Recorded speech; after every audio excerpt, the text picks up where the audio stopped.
What up? This is Robert Ory. Ory, three-pointer. Buries it. You might know me as Big Shot Bob. To Ory for three. Oh, unbelievable. This guy is off the charts. What's going on, Big Shot Bob? Robert Ory from downtown. You okay over there? Yeah. You look more confused than Luka Doncic. No, I hit something, all of a sudden you guys became like huge on my screen. I'm like, what the hell just happened? What'd you do? Welcome to episode 198 of the Big Shot Bob podcast. 2 shows away from episode 200, which we'll have to figure out who we're gonna have join us as a ceremonial guest here for episode 200. Just a quiet week. Just nothing going on. Immediately Nothing. Friday. When did all this go down? Saturday? This was midnight Saturday. Midnight Saturday. Okay. So it would have been So it was the first. right. So it would have been the first. And I'm immediately getting hit from people on Twitter. The minute you guys put up this week's show, the whole thing goes out. I'm like, I know. Look, man, we don't control this. Okay, we have no control over the fact that it seems like week to week we get some kind of wild post-credit scene on this show, and it never fails. It was arguably, I'm going to call it probably the biggest trade in NBA history. I don't know if we've had one of this magnitude with the players that are involved in quite a long time. Obviously, the biggest story of the year so far. Luka Doncic to the Lakers, Anthony Davis to the Mavericks in just what is a wild, crazy little deal here. It was Anthony Davis, Max Christie, and a 2029 first-round pick to the Mavs for Luka Doncic, Max Kleber, and Markieff Morris. I'm just going to start, before I get into the specifics, and I have so much audio, and I have so many storylines here that I want to talk about with this trade. I think our group text initial reaction was probably a good litmus test for the entire country.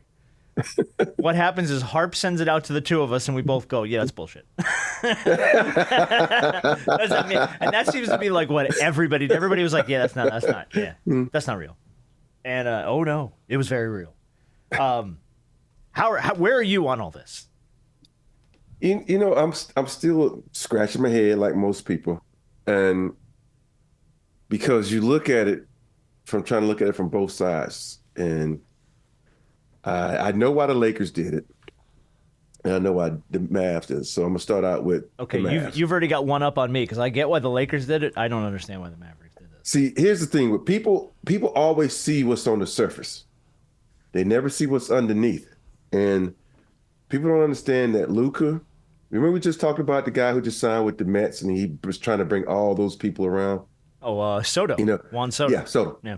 That's what Luka's been doing. But when management changed, Luka was like not doing the things he was supposed to because, they just had a report like everybody that he liked is gone.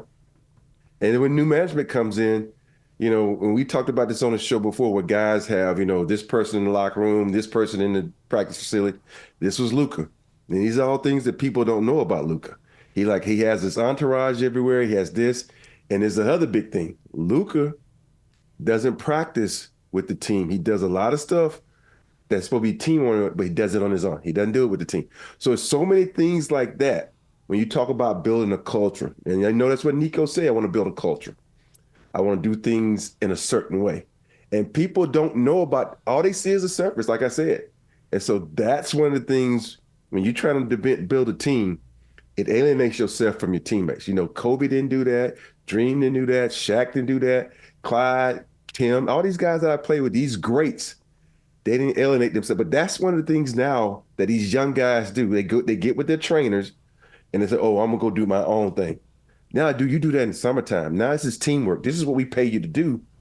And I think, Mark Cuban, from what I heard, had allowed him to do all that. But when new ownership came in, it was like, nah, dog, this is a team-oriented sport. Harper? I don't think there's anything that could have prepared me for what came across that screen at about 12:30 a.m. on Saturday. when I saw it, Bravo to you for being awake, by the way. well, I mean, My old ass was sound asleep. I saw him when I woke up and was like, oh. yeah, I mean, I was chilling, and obviously my TV is on ESPN. I feel as though it starts the day on ESPN and then I end the day on ESPN. So I'm looking, and I said, it came across my phone first. And I said, man, ain't no way in hell. I said, Shams must have got hacked. Yeah. And then I saw it come across the screen on TV, talking about some breaking news. And I said, in what world do the Mavs trade Luka Doncic? In what world does a 25-year-old perennial All-NBA All-Star at the beginning of his prime get traded in the middle of the night? Well, it wasn't in the middle of the night in the West Coast. Well, yeah. Well, but it's still late.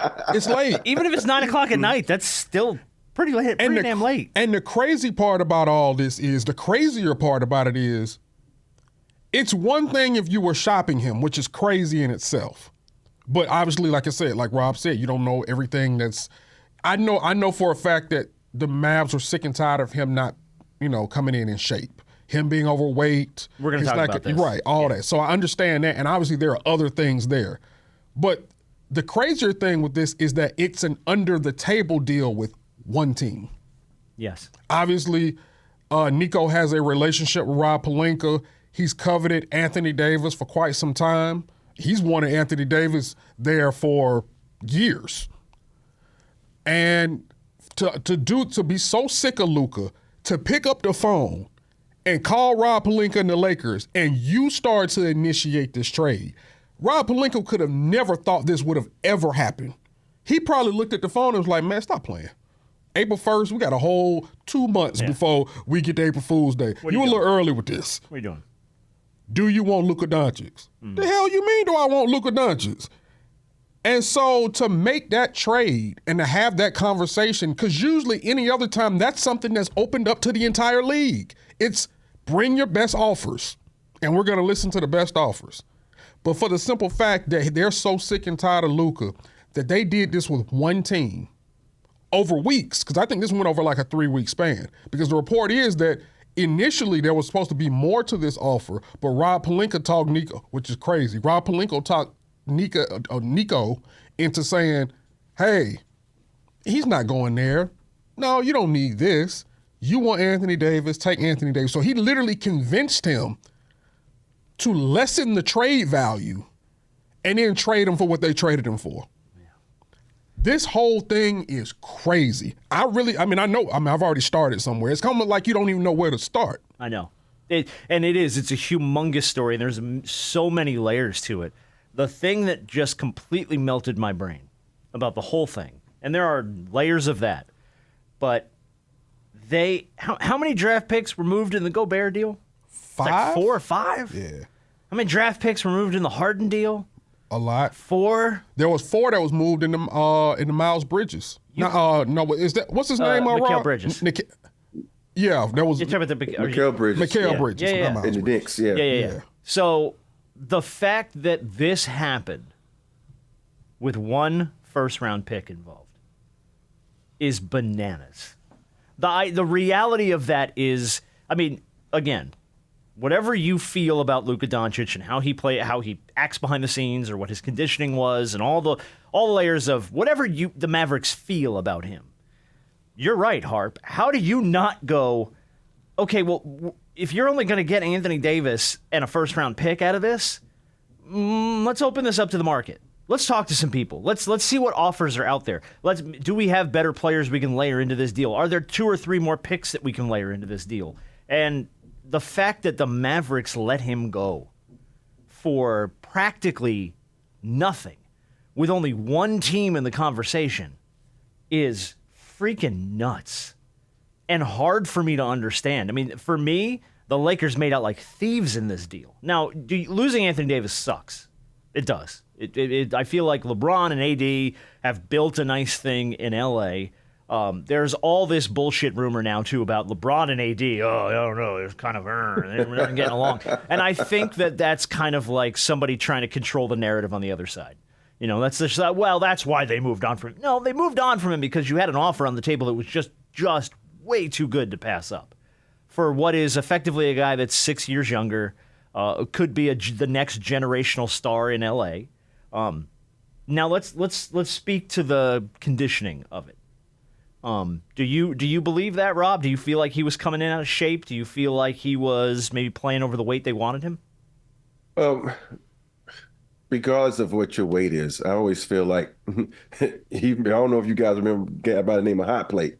That dude was a point forward, and he weighed like 300 pounds, but he could still get the job done.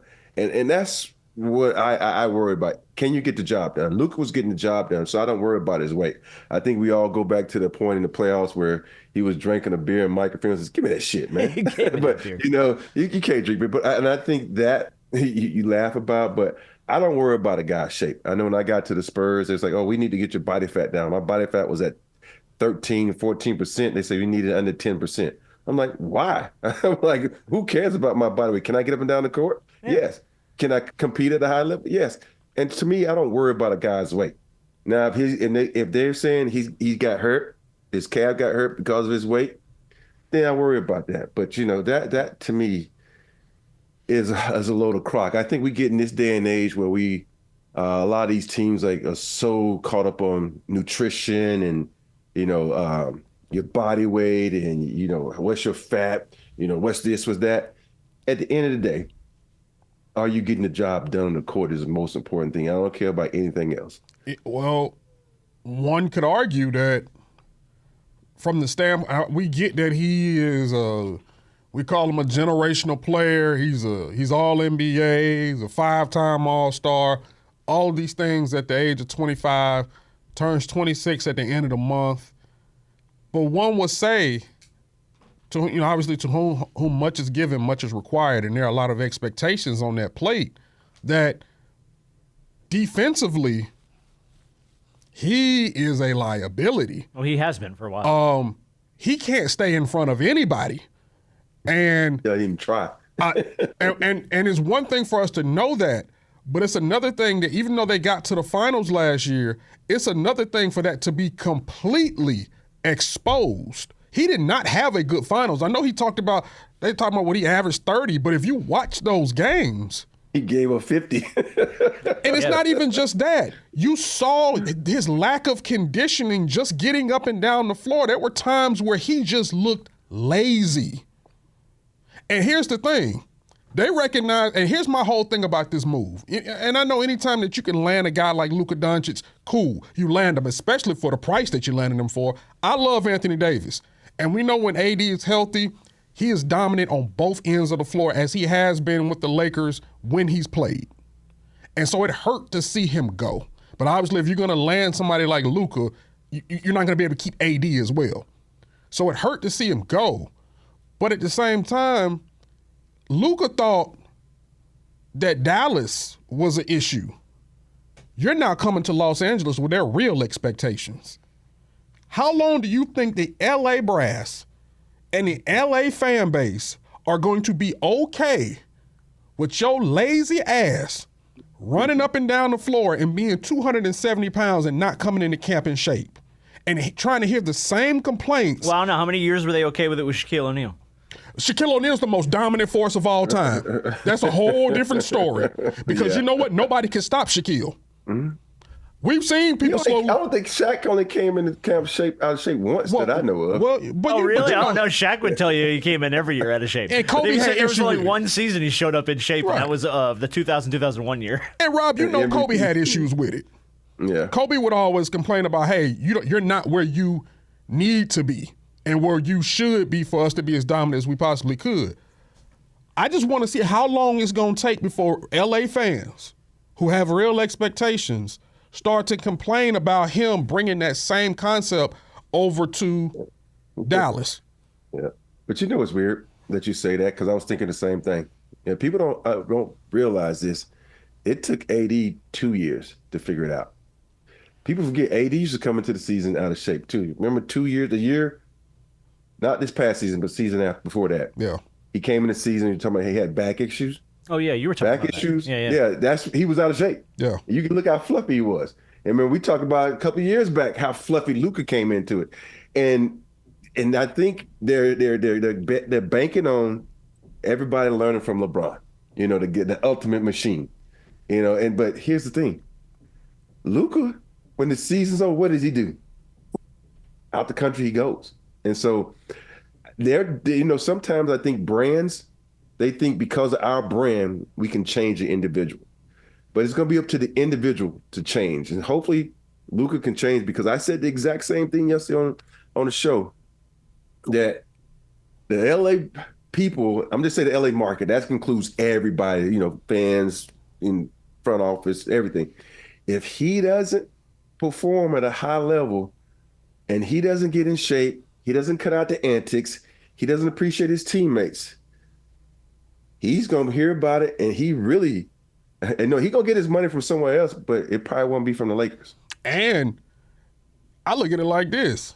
There shouldn't be anything that humbles you more than you being as accomplished as you are, being the future or one of the faces of this league, and getting traded. And a team trades you the way that they did, and you missing out on the supermax that you could have signed this summer. Yeah. You missed out over $100 million now being $116 million. And that's even worse because you go into a LA market whose state income tax and federal income tax is ridiculous. Yeah, that 116 gets you to even. Yeah, they're actually doing this press conference right now. Oh, are they really? As we speak. Okay. Yeah. So we'll speak to that, and then we're gonna talk about our friends at DraftKings in a second here, and then we're gonna come back because I still have audio from Stephen A. Smith I want to play. I still have some audio from Nico Harrison I want to play. And I have some audio from Charles Barkley that I want to play. Mm-hmm. But to the money of it. Can we skip the Stephen A. one? Yeah, we can skip the Stephen A. one. I don't care. Is he yelling? If he's yelling, skip it. If he's not he yelling, wasn't yelling. It. He actually brought up a point that I was like, okay, that's at least interesting because it speaks to the LeBron of the situation, which I thought was kind of interesting. Okay, cool. On the money, he was eligible for a supermax extension with the Mavericks this season. 5 years, $345 million would have been the supermax. It would have been the largest contract in NBA history, surpassing Jason Tatum's $315 million deal. Instead, now, because he's now no longer eligible, the most that the Lakers could offer him would be 5 years, $229, a difference of $116 million. So the question is, do you feel like maybe that contributed a little bit to the Mavericks deciding to make this move to go, okay, well, look, we're going to have to pay this kid $345 million, and we're not really thrilled with a few things about him. If there's going to be a time to move him, now's probably the time.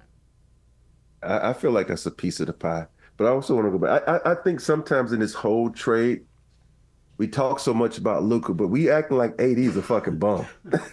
It's like, we forget at the beginning of the season when the Lakers was using AD properly. We were talking about, this is the MVP season for him. Right. This is how we wanted to see him. Yeah. Yeah, but I think that's just a piece of the pie where everybody is like talking about the $345 million max contract. I guarantee you, new ownership. I don't know if they got Mark Cuban money or Mark Cuban got their money because I don't know anything about the new ownership, but that could play a role in it. You think about, even though we always talk about when they got rid of Shaq and they got rid of Shaq for this, it was basically money because Shaq wanted a certain amount and Bus was like, no, I'm not giving you that. That's too much for our team. We can't have other players to make the team successful. And I guarantee you, it probably boils down to money because that's a head scratcher. $345 million for a guy who ain't won me a championship? I mean, he got you there. Finals once? He got you there, though. That's like going to the prom with the most beautiful girl in the world. Next thing you know, you think you're about to get a little bit. She jumps out the car and goes out with your best friend or your brother. It doesn't matter if you get me there. It's taking me home. Finish the deal is all I'm saying. Exactly. Here's my thing, though. But I do hear what you're saying. But I think in this situation, let's say, for instance, okay, we bring up Wemby. Let's say when it's time to re-up for Wemby, he hadn't got you there. Does it mean that the Spurs shouldn't pay him? Oh, God, no. They're gonna pay him. But does Wemby have all the antics and everything that comes along with that? Does this, people are not talking about this, do the players like playing with Wemby? Because right now, the players in Dallas were a little upset at how Luka acted on the court, how he didn't practice with the guys, and how he just kind of alienated himself. That's the whole point. If you have one guy versus 11 guys that don't like a certain guy, I don't give a damn how good he is, You can't win with that because 11 is more than one. Well, yes, absolutely.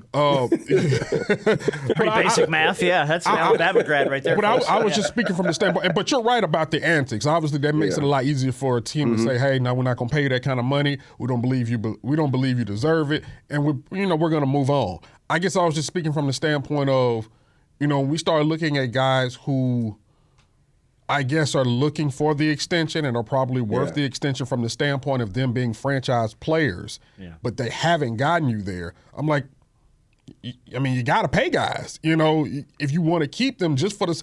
They say you don't pay guys for what they've done for you. You pay guys for what they think they can do for you and what you see their future being down the road, which is the reason why they didn't pay Luka, because it's like, we don't see you as a future here. Well, clearly. Now, I'll tell you what, though. If Mark Cuban's still in charge of this team, this never happens. Never happens. This never happens. Like Mark, I love Mark. Yeah, who was it? Somebody texted him. Who was it? Who the hell said it? Chandler Parsons. Yeah, who said he shot Mark a text and said, "I'm confused," and Mark's response was, "Me too." So am I. And so it's like, clearly, look, and we know Mark is fiercely loyal. We know that Mark maybe lets these guys get away with more than they should have, and in turn, though. He's going to help them, show them loyalty, keep them around, pay them what he feels they deserve to be paid, and hopefully do so in a manner where you could still put some pieces around them and still get some guys. So if Mark Cuban's still in charge of this team, this never happens. But yeah, I do feel like money played a humongous part in this whole thing. All right, we have more to get to on this. Obviously, it's the biggest story of the year so far in the NBA, this massive trade. But I do want to say hello and shout out to our friends at DraftKings. Because this is going to be a big week for DraftKings, man. This ain't the itty-bitty, teeny-tiny bowl. This is the Super Bowl, man. This is Super Bowl 59. You can get on the action at DraftKings Sportsbook, the official sports betting partner of Super Bowl 59. Man, scoring touchdowns is the key to hoisting that Vince Lombardi trophy. And you have a shot to score big by betting on them at DraftKings Sportsbook, the #1 place to bet touchdowns. Download the DraftKings Sportsbook app and use code BigShotBob, that's Big Shot Bob, for new customers to get $200 in bonus bets instantly. I said that code, Big Shot Bob. When you just bet $5, that's $5, $5, only DraftKings Sportsbook. The crown is yours. The crown is yours. I am super excited for the big game. I am every year. So if you want to get in on the action, DraftKings Sportsbook is the place to do it. Now we got to do the legal mumbo-jumbo at the end. Gambling problem? Call 1-800-GAMBLER. In New York, call 877-8-HOPE-NY or text HOPE-NY. In Connecticut, help is available for problem gambling. Call 888-789-7777 or visit ccpg.org. Please play responsibly on behalf of Boot Hill Casino and Resort in Kansas. 21 plus. Age and eligibility varies by jurisdiction. Void in Ontario. New customers only. Bonus bets expire 168 hours after issuance. For additional terms and responsible gaming resources, visit dkng.co/audio. Thank you to our friends at DraftKings for hanging out with us this week. We appreciate it. And we are going to talk a little bit of Super Bowl coming up here. All right, let me get to the audio around Luka real quick here. I'm going to start with Stephen A. Bear with me. I know it's Stephen A., but I think there's a point here to be discussed, and I'm curious, Rob, how you feel about this. The Los Angeles Lakers made a statement. We're moving forward. We appreciate what you've done, but this is no longer your franchise. This is Luka Doncic's franchise now. You can go out there and do what you want for the next year or so, but this is no longer yours. No one has ever said that in the 22 years that LeBron James has been in the NBA, Shannon. No one has ever said that to him. Not Cleveland, not Miami, not Cleveland again, not Los Angeles, not even the league. It's been his. And the Los Angeles Lakers, with this move, said, we appreciate you. Yeah. We don't mind you sticking around. If you want to leave, leave. If you want to stay, we're happy to keep you. But this is this man's franchise now, and his name is Luka Doncic. I always laugh when they said, this is Genie Bus's franchise. Let's be honest about this. Yeah, I don't know who the hell you're talking about. Yeah. Let's be honest. Who's the starter team now? That's a different story. The starter team now is Luka, and what Luka can help this franchise, and the direction he can help this franchise go. And I think, one of the things I think has been hard for LeBron is to take a step back. You know, he said it for 3 years that I must take a step back and let this be AD team, but he didn't. You know, everybody, let's be honest, he didn't. Because it was AD's team in the beginning of the year, and then all of a sudden the offense changed up. Now you got Austin Reeves trying to score, you got LeBron trying to take over. It went away from AD. Now you got the ball. It says, okay, I've been harping this all season, get the ball out of LeBron's hand. Now it gets out of LeBron's and AR's hand. Now it's going to be totally in Luka's hand. Now, will Luka, you know, do what he's supposed to do and get other people involved? You know, we talk about his triple doubles, but in most part, Luka, in my eyes, is a very selfish player. He looks to score a lot of times, and all the other things we already talked about. But when you want to be successful, you gotta be in shape. You gotta appreciate your teammates, and sometimes you gotta look out for them before you look out for yourself. You know, if he's a hot guy, give it to him. Because I've seen times where some guys on his team have been hot, but he looks around like, oh, I got to get my shot because I am the guy. No, this is a team sport. Go with the hot guy, use him. So it's Luka's team right now. You know, once he gets on the court, and we don't know when he's going to get on the court. It says because Saturday. Of that calf. Yes, they're shooting for this weekend, but we'll see. Yeah, shooting for this weekend, but it's a calf injury, and you know, if his past, what has he been doing? Because when you got a calf injury, you know what that means? You can't run up and down the court. You can't do many things to stay in shape. You got to make sure you eat right, stay in the pool, do treadmill work in the pool. And I don't know what his conditioning was and how he was to maintain it, but we'll see. And that's going to be, to me, a gauge. And also, I think the Lakers, if they don't make another move before the deadline, they're really just saying, fuck this season. You know, we're going to get ready in the offseason to rank through, because the way the team is constructed now, they need a big, you know. They need something else. And this, just Luka, he can't carry this team. Yeah, I think they're going to try everything they possibly can to try to solidify that 5 position, because, you know, God bless Jackson Hayes. I don't think he's not the guy that could be the guy for that team to help them continue to move forward. He's a good backup. He's a good guy to give the guy, you know, some rest and to be a good second option, but he can't. I don't think he's the guy moving forward. And I think they're going to try everything that they possibly can, especially still having that 2031 first-round pick at their disposal. They're going to try to use and try to exhaust every option, make every call to every place that has a guy that they would like to try to land a big man, and then to continue to shape this team in the offseason. Because not only are you thinking about between now and the trade deadline, but you're also thinking about the offseason. And realize this, Luka has one more year on his deal, and he's a free agent in 26, after the 26 season. You then have to convince him to sign an extension. Yeah, I was going to bring this up, because what happens now if he decides, you get, what, a year and a half of him? Sign and trade, baby. Right, and that's just it. And then he decides, you know what, I don't like the criticism. I don't like the spotlight. I don't like the media. I don't like the state tax. Get me the F up out of here. And then what have you done? But you know, what has happened now? But here's the thing: you got to understand that there's no way that Luka won't. He have to do a sign and trade, unless he's gonna say, "Fuck it, I'm gonna play 1 year or somewhere or 2 years and then do." You still got options, and that's what I'm looking at, because if he's on the trajectory like he's supposed to be, who in the hell won't want him in the sign and trade? Yeah. You know what I mean? And the Lakers going to open, it ain't going to just be one team. Oh, no, this is going to They're going to open this up to everybody. So have a shot. I think for Luka, if he does stay, he's going to sign that 3-year deal with the option for that 3rd year, and then be eligible for the supermax at around age 28. Okay. So everybody wants to sit up here and say, hey, this is Luka's team moving forward. Yeah, but you got him. It's not Luka's team until he signs his name on the dotted lines of some form of an extension. Because right now, after this season, he only has 1 season left. Mm-hmm. And the Lakers need to know, they really need to know by sometime this offseason if he's going to commit to them, because they're going to make that offer to him this offseason.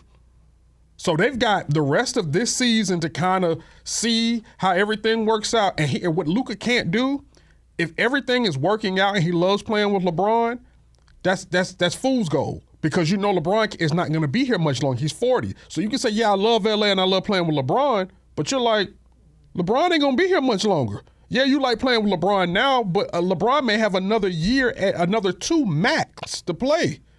What happens when he leaves? And they're trying to now build around you. Are you still going to love playing here when LeBron is no longer here? That's the whole point.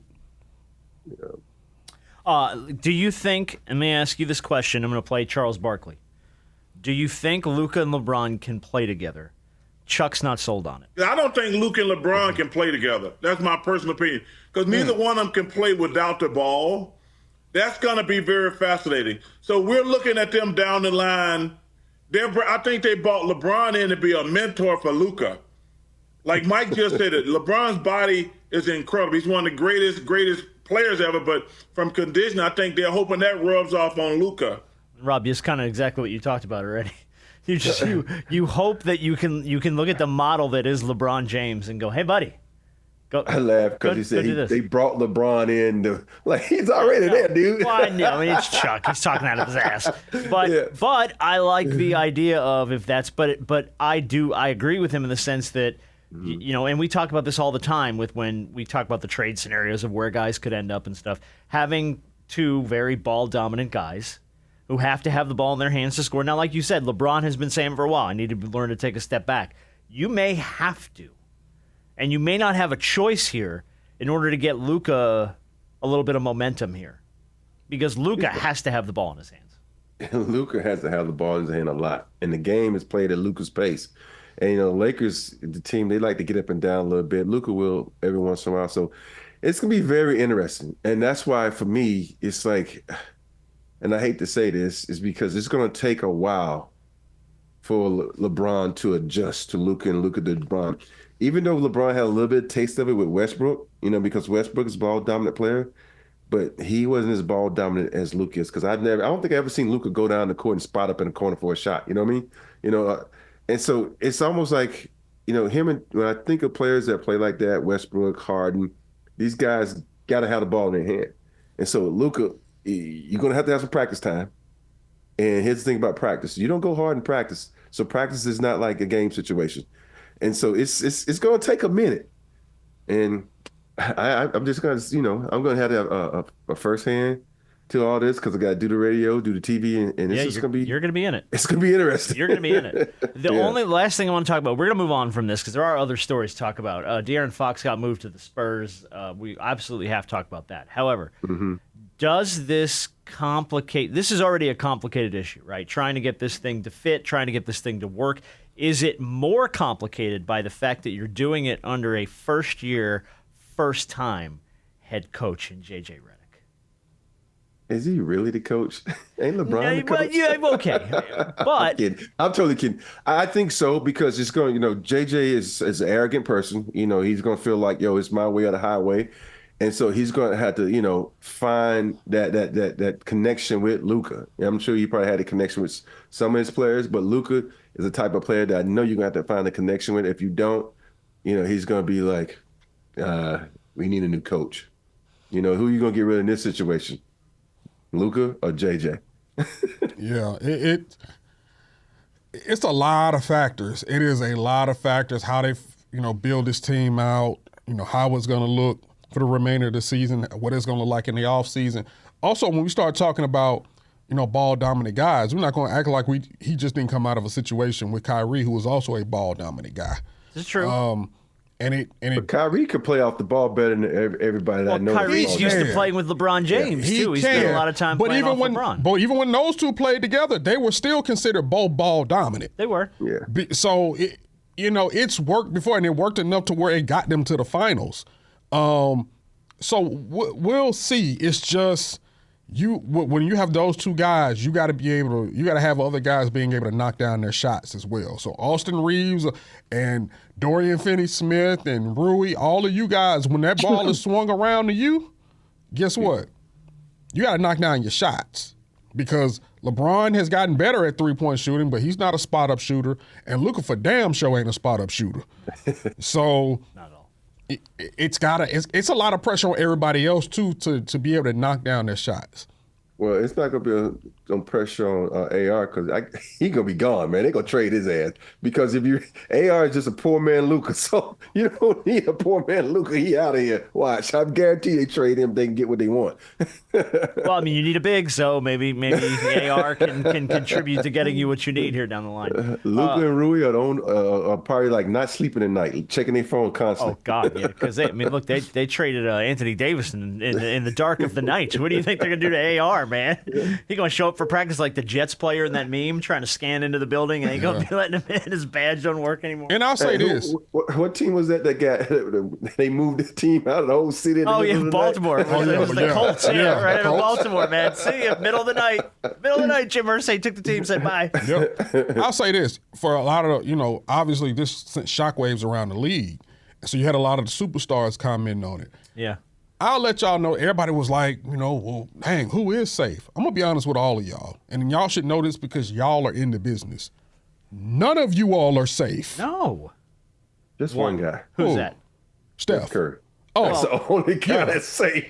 You're right. You're absolutely right. He's the one that will never go anywhere. Yeah, he will never go anywhere. He is the safest. I'm sorry. It's three guys. Who? LeBron, Bradley Beal, and Steph. Because the other two, Bradley Beal got no trade clause. He ain't going nowhere. No trade clause. Bradley Beal ain't going nowhere. But everybody else, and to be honest, without the trade clause. Wemby. Yeah. No, he's safe right now. No, Wemby's safe. For now. He's safe for quite some time. For now. The Spurs would be idiots to because my thing, you're San Antonio. You're not very appealing anyway. So what would be your reason for trading Wemby? Right now, for some years at least. What was the Mavericks' reason for trading Luka Doncic? They had reason. They had reason. But right, so we don't know what the hell goes on behind the scenes. And maybe Wembanyama's a huge diva behind the scenes. We have no idea. But from people that I hear, there's a difference between the city of Dallas and the city of San Antonio. They're both, and they both ain't got no state tax. So no, but I'm just talking about what else does San Antonio have? Like just the city, just everything. What else do they have? They got the Alamo. Let's move on. They got a lot of stuff in San Antonio, man. I love San Antonio. Hold on. Rob spent time in San Antonio. Rob knows. Okay. Don't listen to Charles Barkley say, "Oh, they got fat women." This ain't got to do with stuff. Riverwalk's fun, man. They got beautiful women, and they got the Dominion. They got the Riverwalk is fun. SeaWorld. They got a whole bunch of stuff, and they got great food. Right. So there's a lot of things in San Antonio. I understand that. Let me see. I understand all that, and I'm not crapping on San Antonio, but I want to sit here and get your honest answer to this question that I'm about to ask you. Oh, You've played in 3 cities, right? Houston, L.A., and San Antonio. We're just discounting Phoenix completely. He don't even count Phoenix. He didn't even want to be there. Jimmy's trying to get there. Rob can't get out of there fast enough. Yeah, okay. So 3 cities. And be honest, this has nothing to do with, I'm not saying that you don't love San Antonio, but when it came to the vibrant nature of said cities, respectfully, I want you to put these things in order from the most vibrant city to the least vibrant. I'm just talking about LA, Houston, San Antonio. That's all I want to know. That's all I want to know. Shut your bum ass up, man. That's all. Not fair. That's all. That's not a fair question, though. Why is it not? Because you said vibrant. What I'm saying is the Spurs would, to get somebody like him in that city, and they really haven't, they ain't had much since Kawhi was there. Like, that's a city that. But that is a franchise with a championship pedigree. That's true. I'm not knocking that. I'm not knocking it. You know what? It all depends. You know, when you go to San Antonio, who you are as an individual, what you like to do. So. Yeah, Rob told us on the team playing, they all sit around and read the Bible. Ain't nothing wrong with that. I didn't say Ain't nothing wrong with that. Ain't nothing wrong with reading about the Lord. Their favorite Bible passage. We can do that in any city. Yeah, Rob's trying to play poker and they're condemning him to hell. You know. Yeah, we don't read about the Lord. All right, well, listen, we're on San Antonio. Let's talk about it. De'Aaron Fox goes to the Spurs. We were. I think this was when we were talking about all the places that De'Aaron Fox was going to go. Yeah. I think that was the place. I think was it you, Rob? You were like, man, that could really work well for him. Sure enough, there you go. The Spurs get De'Aaron Fox, Jordan McLaughlin. Kings get Zach LaVine. Sydney Skiskosko, and 3 first-round picks, 3 second-round picks. So look, there's 6 picks tied up in this one, Dallas. And then the Bulls get Kevin Huerter, Zach Collins, Trey Jones, and their own 2025 first-round pick back. What are the Kings doing? Because Levine and DeRozan can't seem to get away from one another. Yeah, I guess not. They keep continuing to find each other. Y'all the Sacramento Bulls or the Chicago Kings. Yeah, What's up? Like, I like it. But I think this was the best of all the options for De'Aaron Fox. I thought this was a cool place for him to be. I'm excited to see how this works with him and Wembanyama, because I think that we've seen flashes of it a little bit with Chris Paul, of what you can do with a dynamic guard. So I'm anxious, man. I'm anxious to see what this looks like.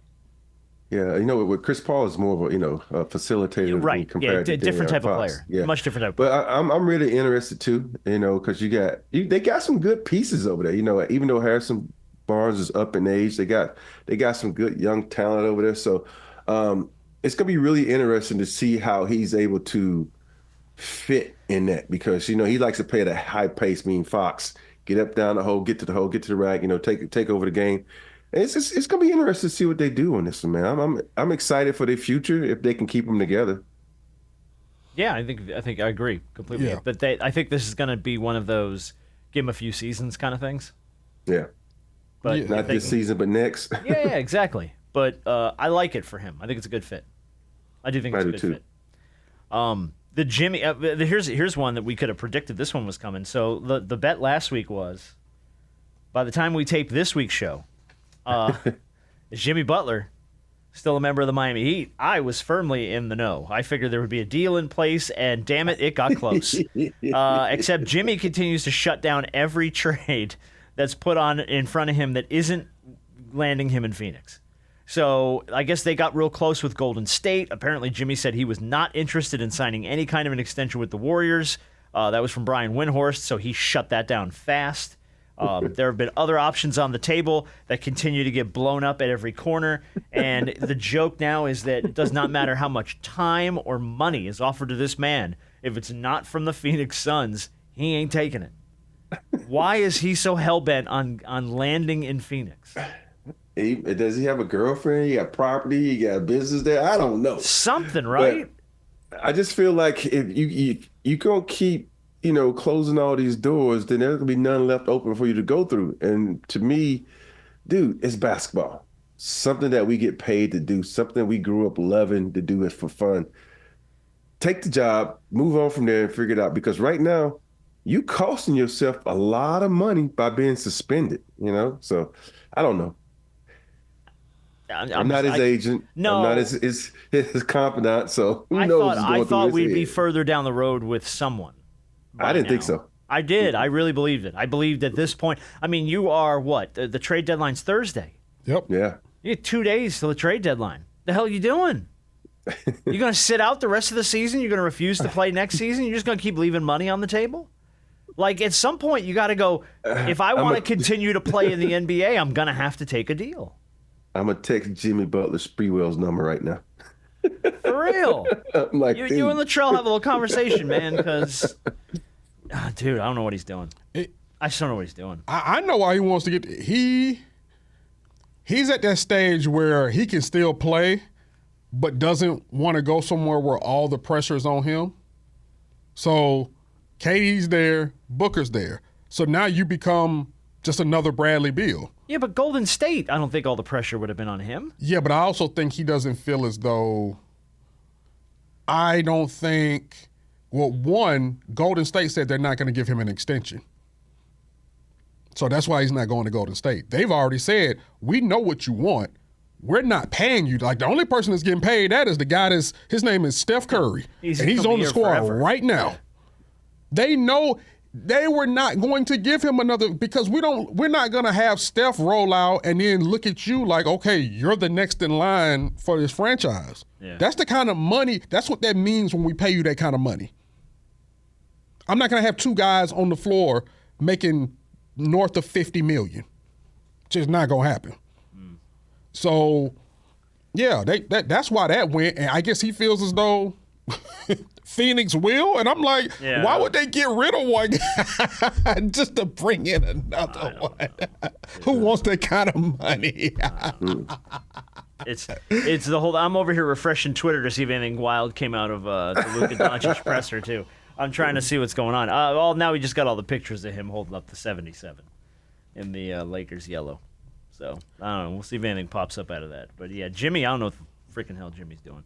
We talk about Golden State a little bit here. I just wanted to mention this. The Golden State Warriors apparently have been, according to Jake Fisher and Mark Stein, trying to reunite Kevin Durant with the Warriors, like trying to bring his ass back. Kevin Durant, they want LeBron. Let's run it. Yeah, that was the one. So that was the story. The story was there's some dream in the Warriors front office that they're going to get LeBron and KD to come in and play with Steph Curry on like the AARP team and just go ahead and ride it out.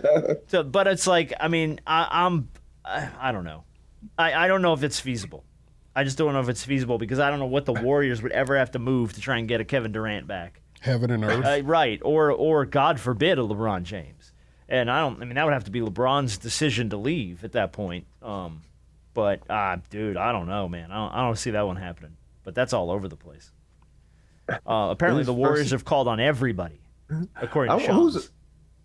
You see, we all know Bob Myers, and we was like, okay, he was a great GM.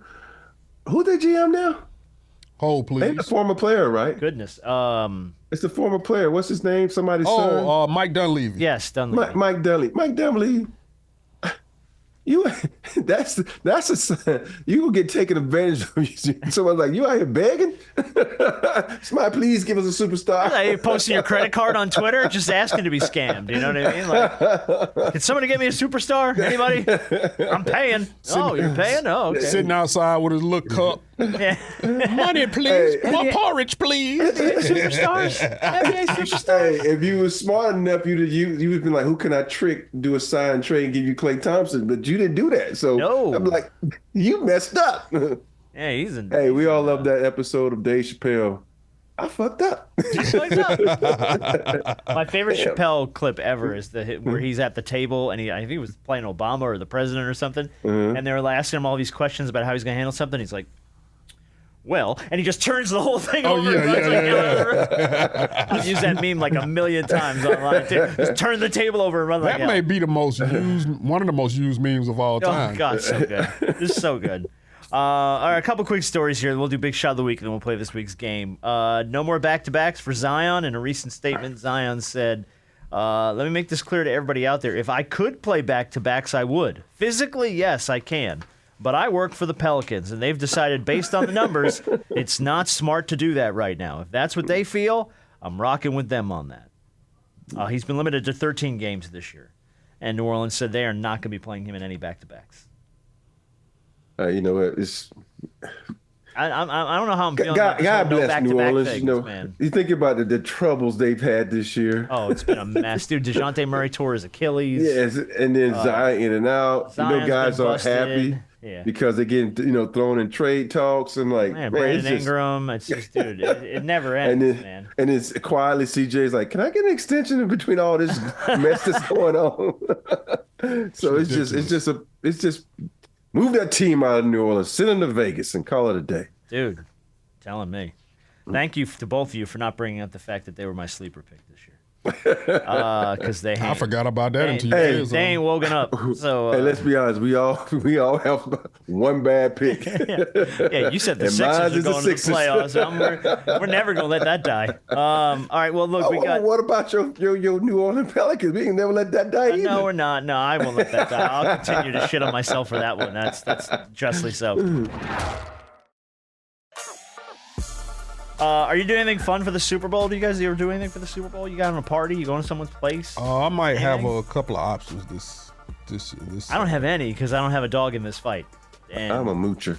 I always see who having a party, and I go mooch off them. Dude, that's the way to do it, though. I'm down for it.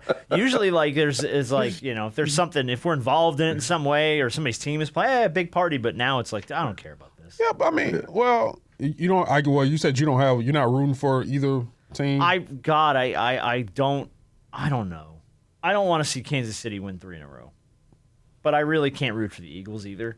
So I'm like kind of torn. Are you having the same feeling about Kansas City that a lot of people had with New England? Yeah, I'm starting to get a little bit of fatigue. I don't feel I'm that starting way. to get a little bit of fatigue. I feel Here's my thing. totally I'm starting to feel like Kansas City has gotten so many calls.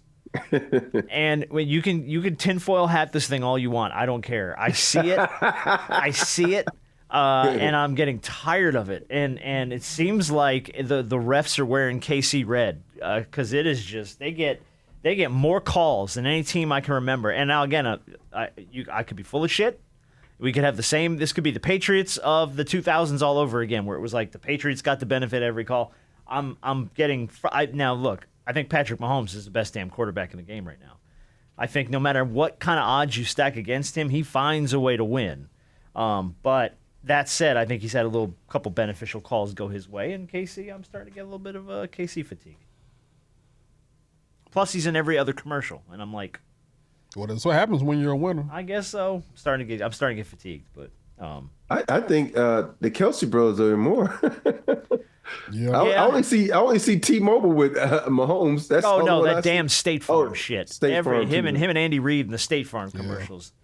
Well, Fumblerooski. you knew that was going to happen to Kelsey. One, because of who he is, and now he's dating Taylor Swift. So, I mean, his star's on the rise. Yeah, so you're going to see more of him. I'm taking, but just for prediction purposes, I'm rolling with Kansas City. Oh, I think Kansas City. Yeah, because you say you go. If you wouldn't have said Kansas City, I'd have got on a plane right now and check you into a mental hospital because you already said that Mahomes is the greatest quarterback ever. So if you weren't picking them, I would have thought something's wrong with you.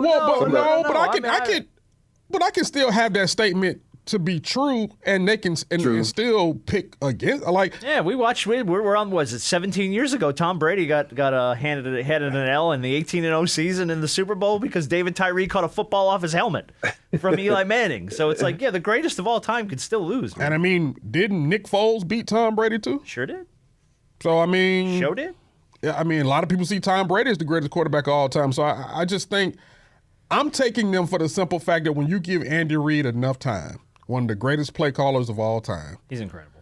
I think when you give him enough time, he's been here before. I mean, the Eagles have been here before too, but to know what it takes to win this type of game, like I have no problem with Jalen Hurts. I would love to see him get a Super Bowl because I think as a man, I think I salute Saquon him. Barkley too. Saquon too, yeah. Rooting for Saquon, but I'm with you. I just think Kansas City's in these types of games, they always find a way to win. Plus, they got all the refs in their pocket, so it's like Lord, here we go. It's tough. It's just tough.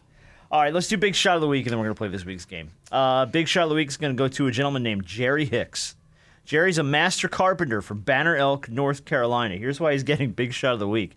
Jerry stumbled across a $20 bill outside a Speedway gas station. He decides he's going to take this 20, he's going to go inside. This is found money. I'm going to buy me some scratchers. Dude hits $1 million scratcher. On the 20 he found in the parking lot. That's crazy. He took the bulk payout up front, which totaled $429,000 after state and federal taxes. Oh, that hurts. When he was asked what's he going to do with the money, he said, quote, "We're going straight to Golden Corral and eating everything they got." Good. Interesting. This man just won $430,000 on a free scratcher he found in the parking lot. Dude's going to Golden Corral. Big shot, young man. I know there's still a lot of money that he walks away with, but to see what the state and the federal just ate up, bro, that kind of hurts. Well, so the annuity option was like $600,000 over 20 years or something. Oh, hell no. And it's spaced out over 20. Oh, I'm like, no. Dude, take the bulk. Just take the bulk. Especially payout. for that. Yeah. Ugh. Yeah. But oh man, how much? $429,000 goes a long way at Golden Corral, bro. I'm just saying. Shit, you can buy a Golden Corral for that. I'm just saying. When's the last time you were at a Golden Corral? Junior year in college was the last time I was at a Golden Corral. We used to go to Golden Corral like all the time because we didn't have no money. We sit up there at lunchtime, we eat, we'll sit there at dinner time, eat again, and leave. Dude, I can't tell you the last time I was at a buffet. Couldn't do it on a bet. Vegas? Yeah, probably. Had to be Vegas. That's because everything's a buffet in Vegas. Hart, but I think Do you do and I Sunday did the breakfast brunches? buffet. We did like that breakfast brunch buffet thing. I think that's the last time I was at a buffet, but I couldn't tell you the last time I've been in a Golden Corral. It's man. been years, and I'm the fact that you could throw a rock and hit one from right here too, and we ain't never been over here. And I thought COVID killed them off. Yeah, you'd think, right? Yeah. Look, man, if I know nothing, COVID can't kill a redneck. Golden Corral is like Golden Corral will live on forever. ain't going nowhere. Ain't going nowhere. All right, let's do this week's game. We're going to play around a shootout here, and here's how shootout works. I'm going to give you gentlemen a category, and you just have to go back and forth until one of you can't come up with an answer. That's all. Easy. And the first one of you that can't come up with an answer gets buzzed out. The other person gets the point. For instance, Trae Young hit another monster game winner last night. A big one in Detroit. Did not make this year's All-Star team. Yep. So the shootout is the guys that made this year's All-Star team. We'll start with Robert Horry. LeBron. He's on there. Giannis, On there. Jokic. Yes. Tatum. Yes. I'm about to say AD. AD, yes. Wemby. Yes. Women made the All-Star team? He sure Hell did. yeah, what you mean? What kind of question is What the hell that? are you talking about? Yeah, you talking about? Shit, I forgot who you said now. So Giannis, Tatum, AD, LeBron, Jokic, and Wemby. Were the did we ones say Steph yet? No. Steph Curry is Yeah. on there.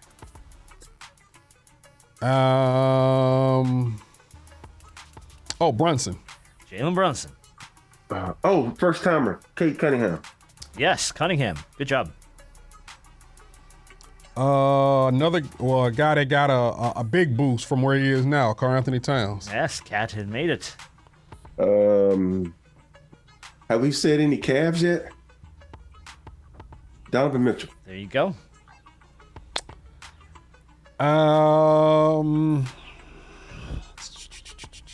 I feel like we're running out. Nah, you're about like 2/3 through, man. You still got a bunch. Did KD make it? He sure did. Sagoon. Very good. Yeah, Sagoon. Let's see how many guys left here. 1, 2, 3, 4, 5, 6, 7, 8, 9. You got 10 left. Dang, got all them people left.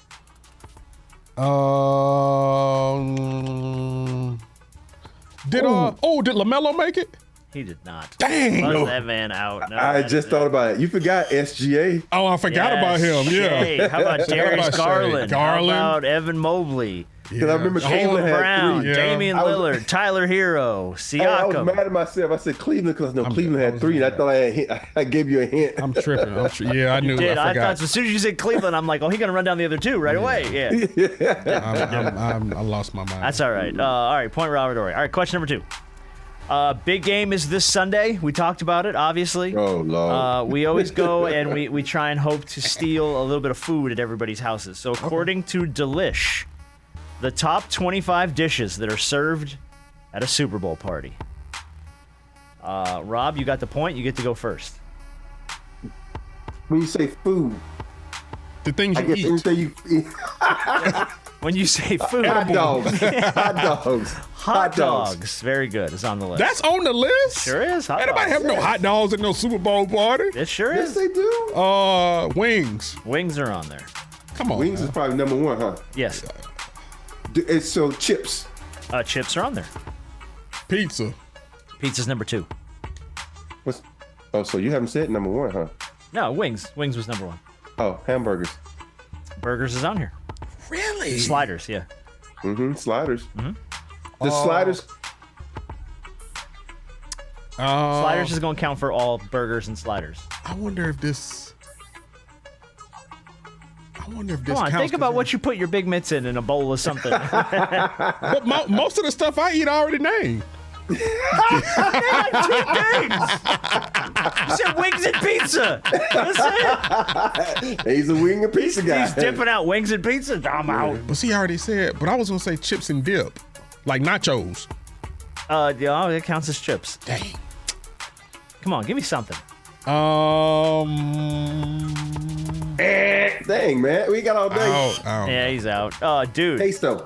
salsa. Yeah, got cheese dip. Wait, isn't that the same? Ain't that the same thing as chips and dip? Sandwiches, cheese fries, pretzels, spinach dip, potato skins. So that's not the same thing as chips and chicken dip. nuggets, Dip, I dip, we popcorn. dip. So that's not the same thing as chips and dip. No, Okay, fine. You can say dip. Well, that don't He mean- said chips. He didn't say no dip. Dip was still on the table. But I said chips and dip. You said chips. And dip. He All said right, chips- fine. he said Even if you chips took and that dip. off, there was like 13 more on here. But this game should still be going. Took too long. All right. It's 2 points for Rob. One more, he's going to win this game. Groundhog Day was Sunday. This past Sunday, also one of Bill Murray's best movies. So the shootout is Oh shit! Bill Murray movies. Come on, Bill Murray been in 100 damn movies. I know. Rob, you got the point. You get to start. Let's go with one of my favorites, Ghostbusters. Ghostbusters. Very good. Man. What are you talking about, dude? It's like I know Bill Murray, but I can't remember his movie. You've been in a million movies. Oh, what's the animated one he was in? It was a Disney movie. Cause he had the episode where he had this big old pimple on his face and it burst. Oh, what's the name of the movie? I know what you're talking about. I forget the name of it, and now I don't know. And you're out already Yes! on one movie? You can't name Training one Day, Bill Murray sir. What is it? What? Training Day. Stripes, man. One of the Stripes. best You're thinking of movies he's ever Osmosis made. Jones. Osmosis Jones. The movie you're thinking Yes. about. Yeah, I mean, Hey, dude, boy, you can't Ghostbusters, Oh, Stripes. but it's. Groundhog. You know, Caddyshack, man. Space Jam. Space Jam. Space Yeah, Jam. Space Come on. Jam. Bill Murray getting. Oh, Yeah. dude, iconic. So good. All right. Well, I can't. Those are the only ones I know. I don't know any more Bill Murray movies. I ain't well, know a whole it's lot. all right. of them. Harp didn't know one, so you. No, I knew one. I just didn't know I forgot the name of it. You could have said Ghostbusters 2. Yeah, I would have even given you that. Shit, man. The last Come time on I now. seen Ghostbusters. Shut your bum ass up, man. Tell you what. All right, good job. That's a good place. to end. Ghostbusters Afterlife. All of the Ghostbusters.